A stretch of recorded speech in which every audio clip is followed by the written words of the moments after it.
میں آتے ہیں اللہم اغفر لأمتی رب ہب لأمتی، دنیا میں رہتے ہیں تو امت کی مغفرت کی دعائیں، قبر میں جاتے ہیں تو امت کی مغفرت کی دعائیں، آج بھی قبر میں امت کی مغفرت کی دعائیں کر رہے ہیں۔ میرے آقا صلی اللہ علیہ وسلم کا مقام یہ ہے۔ صحیح مسلم شریف کی حدیث ہے، جب قرآن کریم نازل ہوا نا تو ایک قرات کی اجازت اللہ جل وعلا نے دی۔ جبریل امین حضور اکرم صلی اللہ علیہ وسلم کی بارگاہ میں حاضر ہوئے تو اللہ نے ایک قرات کی اجازت دی۔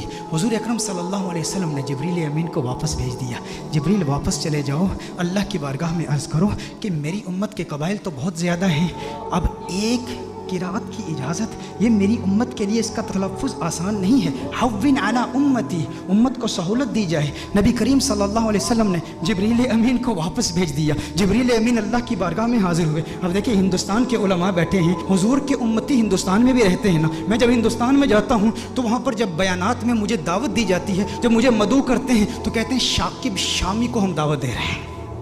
شاکب شامی کہیں گے یا ثاقب سامی کہیں گے؟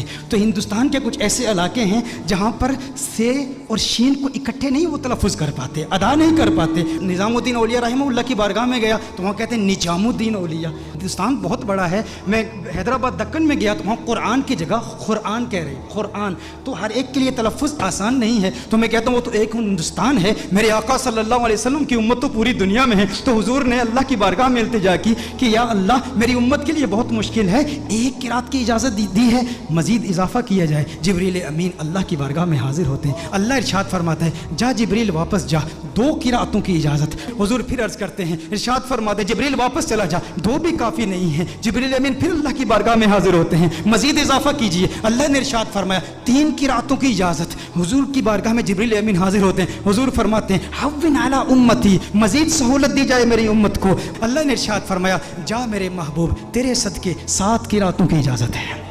اللہ ناراض نہیں ہوا، اللہ نے ناراضگی کا اظہار نہیں کہ میں ارحم الراحمین ہوں، میں اپنی مخلوق کے تلفظ کو نہیں جانتا تو کون جانتا ہے؟ میرے محبوب بار بار جبریل کو واپس کیوں بھیجتا ہے؟ میں نے تو قرآن نازل کیا نا، لیکن اللہ نے ناراضگی کا اظہار نہیں کیا بلکہ اللہ جل وعلا نے پیار کا اظہار کیا۔ اب اللہ کا پیار کیا ہے، اللہ کی محبت کیا ہے کہ محبوب یہ جو 3 بار تجھے تکلیف اٹھانی پڑی نا کہ تو نے جبریل کو 3 بار بھیجا ہے میری بارگاہ میں، اس تکلیف کی وجہ سے محبوب تجھے انعام دیتا ہوں، تجھ پہ اپنی عنایات کا نزول کرتا ہوں۔ وہ انعام کیا ہے؟ تجھے ضمانت والی 3 دعائیں دیتا ہوں، 3 دعائیں۔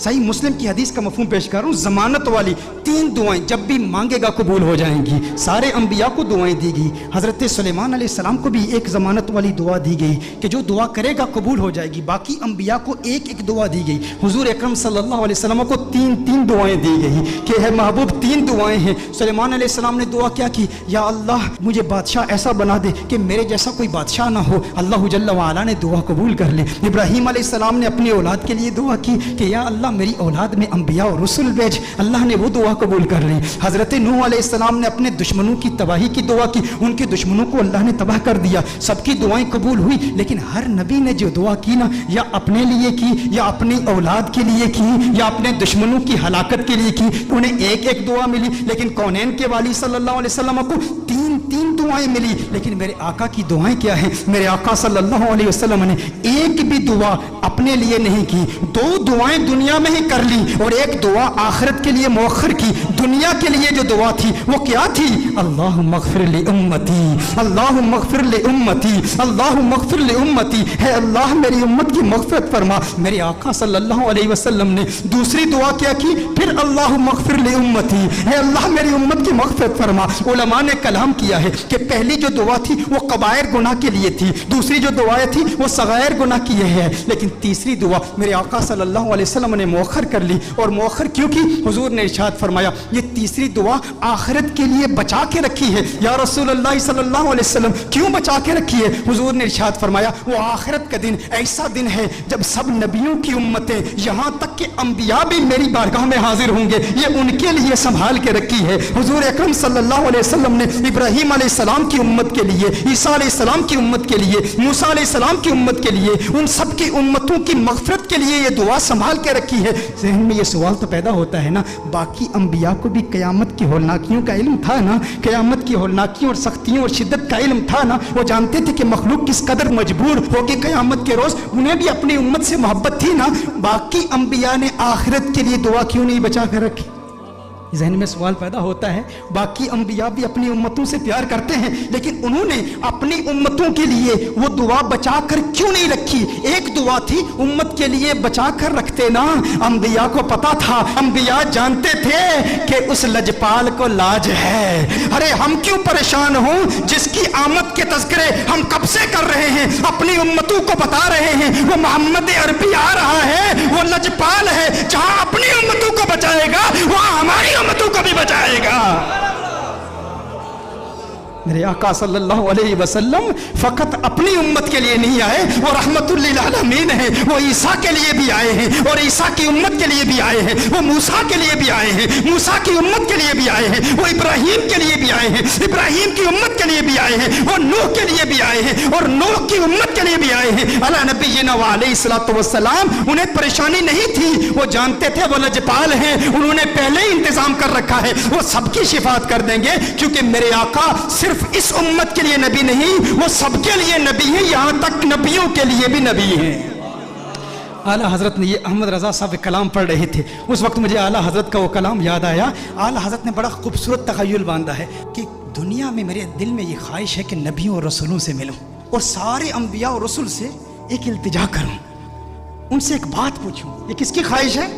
اعلیٰ حضرت کی خواہش ہے کہ اس دنیا میں سارے انبیاء اور رسول سے ملاقات کروں اور ان سے ایک سوال پوچھوں۔ لیکن اس دنیا میں ممکن تو نہیں ہے احمد رضا کہ سارے انبیاء اور رسول کی بارگاہ میں تو حاضر ہو اور ان سے سوال پوچھ۔ کہا تو پھر میں قیامت کے روز پوچھ لوں گا، آخرت میں پوچھ لوں گا۔ اس وقت مخلوق بھی اپنے اپنے مقام کے اعتبار سے اور اللہ کی شان کے لائق اللہ کو دیکھے گی، تو اللہ کے سامنے اعلیٰ حضرت حضور کے سامنے انبیاء سے ایک سوال پوچھیں گے۔ وہ سوال کیا ہے؟ انبیاء سے کروں عرض کیوں مالک ہو؟ انداز دیکھیں، تیور دیکھیں، ادب کا مقام دیکھیں، حضور کا احترام بھی ہے، امتی آپ کا ہوں، لیکن انبیاء سے ایک سوال پوچھنا چاہتا ہوں، انبیاء سے کروں عرض کیوں مالک ہو؟ کیوں مالک ہو؟ انبیاء سے کروں عرض کیوں مالک ہو؟ کیوں مالک ہو؟ کیا نبی ہے تمہارا ہمارا نبی؟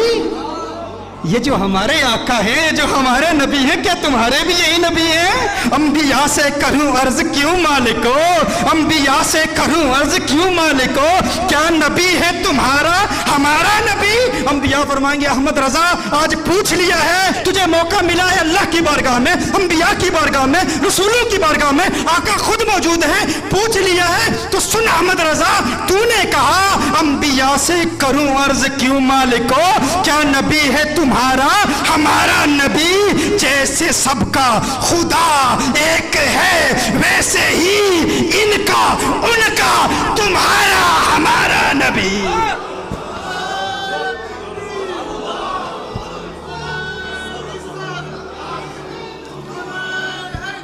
جیسے سب کا خدا ایک ہے ویسے ہی ان کا تمہارا ہمارا نبی۔ کرن بدلی رسولوں کی ہوتی رہی، چاند بدلی کا نکلا ہمارا نبی۔ کیا خبر کتنے تارے کھلے چپ گئے، پر نہ ڈوبے نہ ڈوبا ہمارا نبی، پر نہ ڈوبے نہ ڈوبا ہمارا نبی۔